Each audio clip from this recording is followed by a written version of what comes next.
very important to continue following all of the safety measures that we're following right now after you get the vaccine, in terms of wearing a mask, physically distancing, washing your hands, staying home if you're sick. All those other things that we have been doing, we need to keep doing, and there's a few reasons for that. For one thing, while we know that the vaccine is incredibly effective against preventing symptomatic infection with COVID, because that's what the studies show. It showed that they were over 95% effective for both the Pfizer and the Moderna vaccines at preventing someone from having actual illness consistent with COVID. What we don't fully know yet is, can you still get an infection and not have symptoms, so what we call an asymptomatic infection?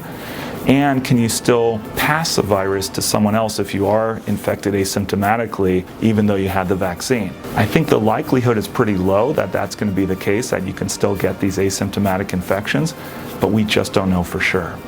The other reason to keep taking all these precautions that we're taking is that, as everyone's heard by now, there are some other variants out there, basically mutations, and there's other viruses that are still the SARS-CoV-2 virus, still the virus that causes COVID, but they appear to be more transmissible. They appear in some cases to be even more virulent or dangerous. It's unclear the role that the vaccine's going to have in preventing these, especially in the future.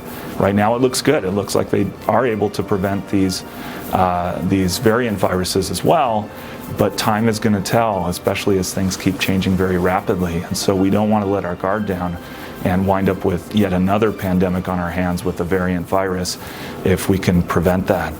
Plus, as everyone knows, it's going to take a very long time to roll this vaccine out to everybody who needs it. And in the meantime, we really can't have two groups of people, one that's being careful and cautious because they haven't had the ability to get the vaccine, and those who are being carefree and frivolous and not following the rules and being able to spread the virus to other people, which is extremely dangerous still.